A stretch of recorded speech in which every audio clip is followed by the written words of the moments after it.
Para que ocurra un terremoto, algo muy concreto tiene que suceder bajo nuestros pies. Una parte de una falla que permanecía bloqueada tiene que comenzar a deslizarse bruscamente. En ese momento, enormes masas de roca se desplazan unas respecto a otras y parte de la energía acumulada durante años, décadas o incluso siglos comienza a propagarse por la Tierra en forma de ondas sísmicas. Pero mientras todo eso ocurre varios kilómetros bajo tierra, arriba puede no haber ninguna señal. Estás sentado en tu casa. Una taza permanece sobre la mesa. Los carros siguen pasando por la calle. Los edificios parecen completamente inmóviles. Hasta que algo cambia. La lámpara comienza a balancearse. Las ventanas vibran. El suelo se mueve. Y entonces aparece una pregunta extraña. Si las placas tectónicas están moviéndose todo el tiempo, ¿por qué la Tierra no está temblando todo el tiempo? ¿Por qué una falla puede permanecer aparentemente tranquila durante cientos de años y de repente, liberar tanta energía en unos pocos segundos? ¿Y qué decide si ese movimiento será apenas perceptible o terminará convirtiéndose en uno de los mayores terremotos del planeta? Para responderlo, primero tenemos que aceptar algo. El suelo bajo nuestros pies nunca está realmente quieto.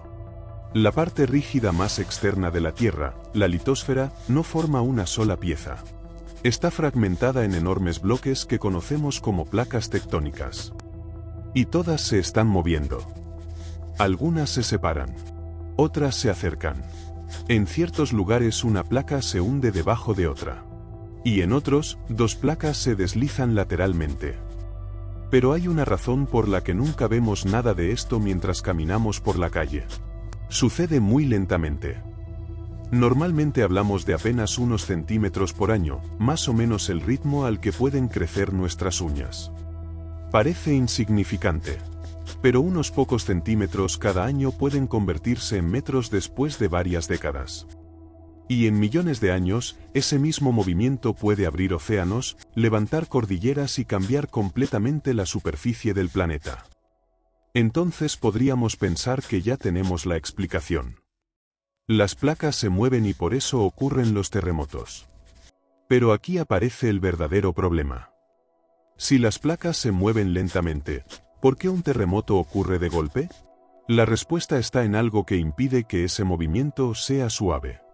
La corteza terrestre está atravesada por enormes fracturas y zonas de fractura llamadas fallas geológicas. Y aquí hay una idea importante. Una falla no tiene por qué aparecer cuando ocurre el terremoto. Muchas existen desde muchísimo antes. Son zonas donde dos bloques de roca ya se han desplazado y pueden volver a hacerlo. Pero sus superficies no son perfectas. Son rugosas. Irregulares. Están sometidas a enormes presiones. Así que cuando las fuerzas tectónicas intentan mover los bloques, la fricción puede mantener algunas partes de la falla completamente bloqueadas. Y entonces sucede algo curioso.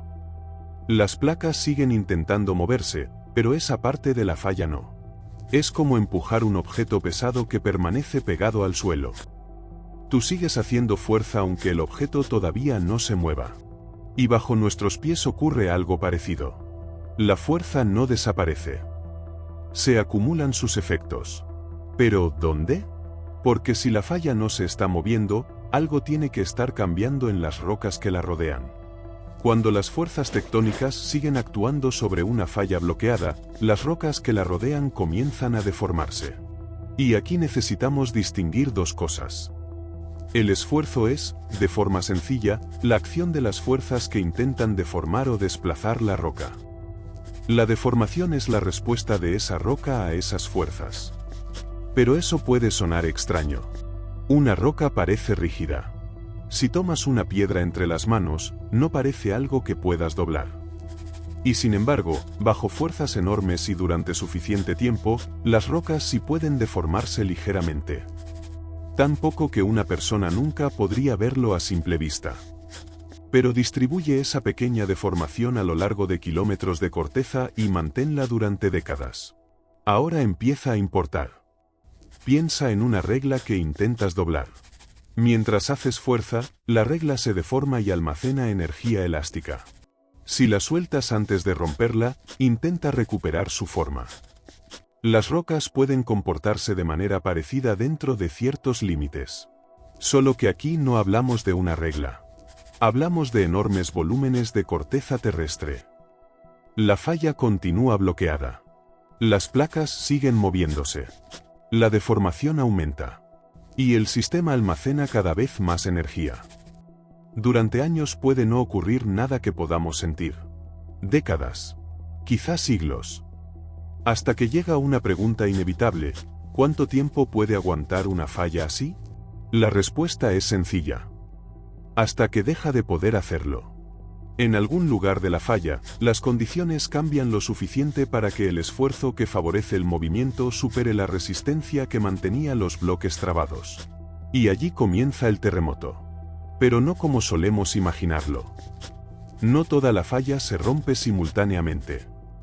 No es como partir una galleta por la mitad de un solo golpe.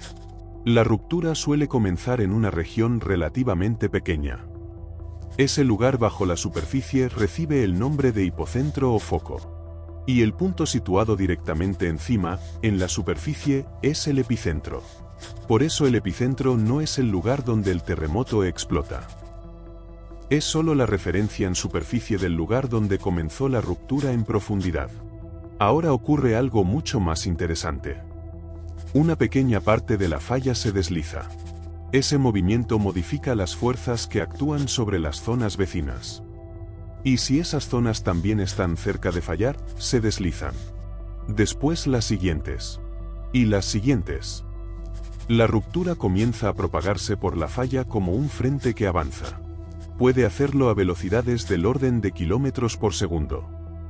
Así que en un terremoto grande, mientras una zona de la falla ya se desplazó, otra situada mucho más lejos todavía puede estar comenzando a romperse. Y esto resuelve otra pregunta que quizá nunca te habías hecho. ¿Por qué algunos terremotos duran apenas unos segundos y otros parecen no terminar nunca? Porque no todos rompen la misma cantidad de falla. Un terremoto pequeño puede involucrar una zona reducida y terminar rápidamente. Uno gigantesco puede seguir extendiendo su ruptura durante decenas de segundos o incluso varios minutos. Así que un terremoto grande no es simplemente un punto que libera más energía. Es una ruptura que consigue crecer. Pero si toda esta deformación sucede lentamente bajo tierra, ¿cómo sabemos que realmente ocurre? Para responder eso tenemos que viajar a 1906. El 18 de abril de 1906, poco después de las 5 de la mañana, California sufrió un enorme terremoto. La ruptura recorrió aproximadamente 477 kilómetros de la falla de San Andrés. Después del evento, el paisaje mostraba algo difícil de ignorar. Cercas que antes estaban alineadas aparecían desplazadas. Caminos habían cambiado de posición. Partes del terreno a ambos lados de la falla ya no coincidían. Para el geólogo Harry Fielding Reid aquello contenía una pista. Reid propuso que las rocas a ambos lados de la falla habían estado deformándose lentamente mientras ésta permanecía bloqueada. El movimiento tectónico seguía actuando. La deformación aumentaba. Hasta que finalmente la falla se deslizó y parte de esa deformación acumulada se liberó de manera repentina. A esta explicación la conocemos como teoría del rebote elástico. Y su idea central sigue siendo fundamental: la Tierra puede tardar muchísimo tiempo acumulando deformación y liberarla en apenas unos segundos. Pero aquí debemos tener cuidado. Porque esta imagen de dos bloques que se traban, acumulan energía y después se deslizan funciona muy bien para entender el mecanismo. La falla real, sin embargo, es mucho más desordenada. Una falla real no es una superficie perfecta. Tiene irregularidades. Materiales distintos. Zonas más fuertes.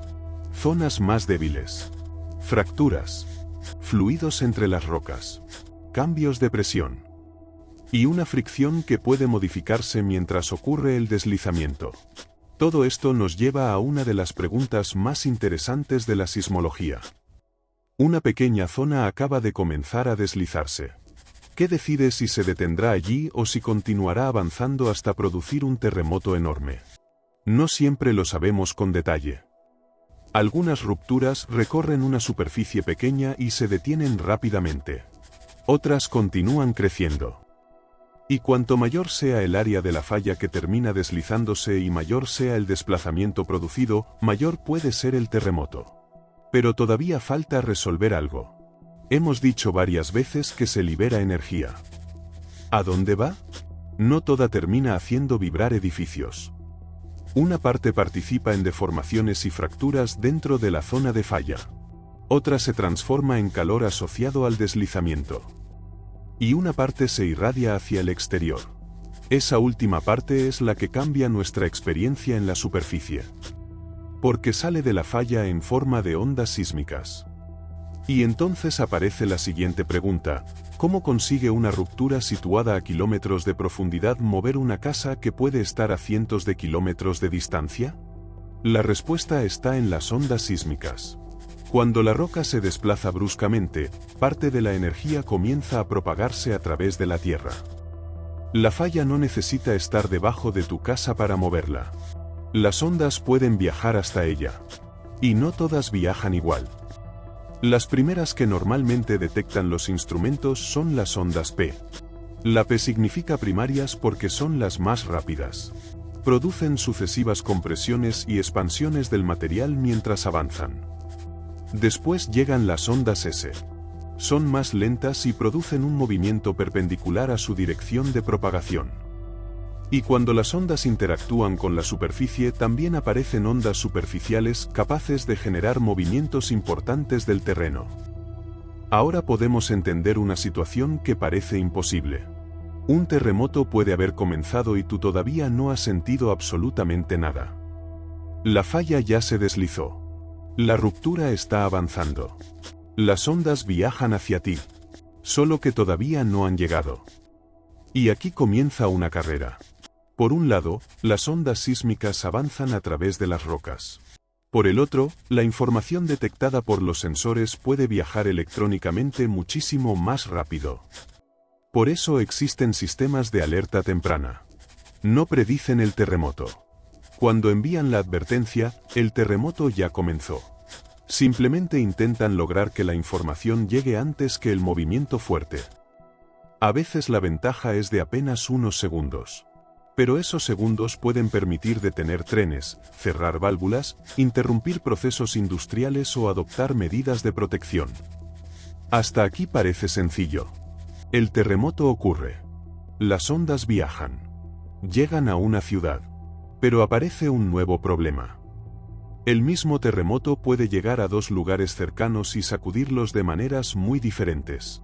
Imagina dos personas aproximadamente a la misma distancia del terremoto. Una siente un movimiento moderado. La otra ve caer objetos y observa cómo los edificios se sacuden mucho más. ¿Cómo puede ser? Porque cuando las ondas llegan a una ciudad, la historia no depende únicamente del terremoto. También depende de aquello sobre lo que está construida la ciudad. Las ondas cambian su comportamiento cuando atraviesan materiales distintos. Una zona asentada sobre roca firme puede responder de manera diferente a otra situada sobre capas profundas de sedimentos blandos. Esos sedimentos pueden amplificar determinados movimientos. Por eso dos barrios relativamente cercanos pueden experimentar intensidades distintas durante el mismo terremoto. Y aquí aparece otra idea que rompe una creencia bastante común. El epicentro no necesariamente es el lugar donde más fuerte se sentirá el movimiento. La distancia importa. Pero también la profundidad del terremoto. La dirección en que se propagó la ruptura. La geología local. Las cuencas sedimentarias. Y las características de las construcciones. Entonces, cuando escuchamos en las noticias que un terremoto fue de 7,1, ese único número todavía no nos dice cómo lo vivió cada persona. Y eso nos lleva a otra pregunta: ¿qué significa realmente ese número? Después de un terremoto aparecen cifras por todas partes. 6,2, 7,1, 8,0, pero esos números describen la magnitud, es decir, el tamaño del terremoto en su fuente. No debemos confundirla con la intensidad, que describe cómo se sintió el movimiento y cuáles fueron sus efectos en un lugar determinado. Por eso un mismo terremoto tiene una magnitud, pero puede generar intensidades diferentes en lugares distintos. Probablemente también hayas escuchado hablar de la escala de Richter. Fue fundamental en la historia de la sismología. Pero para los grandes terremotos hoy se utiliza ampliamente la magnitud de momento. Y lo interesante es que esta medida nos devuelve directamente a la falla. El momento sísmico depende esencialmente de la rigidez de las rocas, del área de la falla que se desplazó y de cuánto se movieron los bloques. Así que detrás de un número grande puede existir algo igualmente enorme, una superficie gigantesca de falla que terminó deslizándose varios metros. Y aquí surge una pregunta importante. ¿Todas las fallas pueden producir terremotos gigantescos? No. El tamaño disponible para que una ruptura crezca importa. Y por eso algunos de los mayores terremotos del planeta ocurren en grandes zonas de subducción, donde una placa se introduce debajo de otra y pueden existir superficies enormes de contacto parcialmente bloqueadas. Pero las fallas tampoco se desplazan todas de la misma manera. En algunas, la corteza se estira y un bloque desciende respecto al otro, son fallas normales. En otras domina la compresión y un bloque asciende respecto al otro, son fallas inversas. Y en otras el desplazamiento es principalmente horizontal, como ocurre en la falla de San Andrés. Así que decir simplemente que los terremotos ocurren porque las placas chocan no alcanza. Hay terremotos donde las placas convergen. Otros donde se separan. Otros donde se deslizan lateralmente. E incluso existen terremotos dentro de las propias placas, además de sismicidad relacionada con sistemas volcánicos o en determinados contextos con actividades humanas. Pero ahora volvamos al número. Porque hay algo todavía más engañoso. Un terremoto de magnitud 7 no es simplemente un poco más fuerte que uno de magnitud 6. Las escalas de magnitud son logarítmicas. Un incremento de una unidad representa aproximadamente 32 veces más energía radiada. Eso significa que entre magnitud 6 y magnitud 8 hay aproximadamente 1000 veces más energía radiada. 1000 veces. Y aún así, eso no significa necesariamente 1000 veces más destrucción. Imagina dos terremotos de magnitud parecida. Uno ocurre a gran profundidad y lejos de grandes ciudades. El otro es superficial y ocurre cerca de una población densamente habitada. Ahora añade a la segunda ciudad sedimentos blandos. Edificios vulnerables. Infraestructura poco preparada. El resultado puede ser radicalmente distinto. Porque el terremoto es un fenómeno físico. Pero el desastre depende también de dónde ocurre, quién está expuesto y qué tan vulnerable es aquello que hemos construido. Y esa diferencia es importante. No podemos impedir que las placas tectónicas se muevan. No podemos eliminar las fallas. Pero sí podemos conocer mejor el suelo, construir de acuerdo con la amenaza sísmica, reforzar estructuras y preparar sistemas de emergencia. Sin embargo, incluso después de que termina la sacudida principal, la historia todavía no termina. Cuando una gran zona de falla se desliza, modifica la distribución de esfuerzos en las rocas cercanas. Algunas zonas quedan con menos carga. Otras reciben más. Y ese reajuste puede producir nuevos terremotos. Son las réplicas. Una réplica no es un fenómeno diferente. Sigue siendo un terremoto. La llamamos así por su relación con el evento principal. Después de un terremoto grande puede haber muchas. Normalmente se vuelven menos frecuentes con el tiempo, pero pueden continuar durante días, semanas, meses e incluso años después de los mayores eventos. Y también puede ocurrir algo en sentido contrario. Antes de un gran terremoto puede producirse uno más pequeño. Después lo llamaremos sismo precursor. El problema es que antes del gran terremoto no sabemos que lo era. Cuando ocurre, podría ser simplemente otro pequeño sismo. Solo podemos llamarlo precursor después de que sucede uno mayor. Y eso nos deja frente a quizá la pregunta más frustrante de todas. Si entendemos tanto sobre los terremotos, ¿por qué todavía no podemos predecir el siguiente? Hoy podemos medir cómo se mueven las placas. Conocemos muchas fallas activas. Registramos terremotos tan pequeños que nadie llega a sentirlos. Podemos detectar deformaciones minúsculas del terreno. Estudiar terremotos ocurridos hace siglos o incluso miles de años. y construir mapas que muestran dónde existe mayor amenaza sísmica.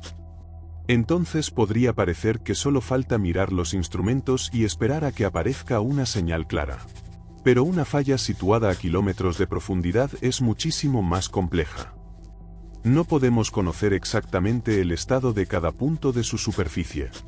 No sabemos perfectamente cómo está distribuida la fricción. ¿Qué presión tienen todos los fluidos presentes?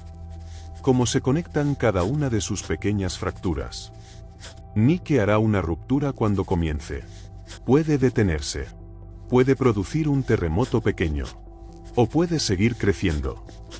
Por eso la ciencia puede estimar probabilidades. Puede identificar zonas peligrosas. Puede calcular cómo podría responder el terreno. Y puede emitir alertas cuando un terremoto ya comenzó. Pero actualmente no puede decir de manera científica y confiable, tal día, a tal hora, exactamente aquí, ocurrirá un terremoto de esta magnitud. Y quizá ahora podamos regresar a la escena con la que comenzamos. Estás sentado en casa. Todo parece completamente normal. La taza está sobre la mesa. Los carros siguen circulando. El edificio permanece inmóvil. Hasta que la lámpara comienza a moverse. En ese momento pensamos que el terremoto acaba de empezar. Pero lo que estamos sintiendo es prácticamente el final de una historia muchísimo más larga. Las placas llevaban años moviéndose. Una parte de la falla permanecía bloqueada. Las rocas se deformaban lentamente. La tensión cambiaba. Hasta que una pequeña zona comenzó a deslizarse. La ruptura se propagó por la falla. Parte de la energía almacenada salió en forma de ondas sísmicas. Esas ondas atravesaron kilómetros de roca. Interactuaron con diferentes materiales. Llegaron hasta la superficie. Y finalmente alcanzaron el lugar exacto donde estabas. Entonces el suelo se movió. Por eso un terremoto no comienza cuando vemos balancearse una lámpara. Ni cuando escuchamos crujir un edificio. Ni siquiera cuando sentimos el primer sacudón. Su historia comenzó mucho antes. En silencio. Con placas desplazándose apenas unos centímetros cada año. Con una falla bloqueada. Con roca deformándose lentamente. Hasta que llegó un momento en que la resistencia dejó de ser suficiente. La falla cedió. La ruptura comenzó a avanzar. Y unos segundos después, la Tierra nos recordó que el suelo que parece tan inmóvil nunca ha estado realmente quieto.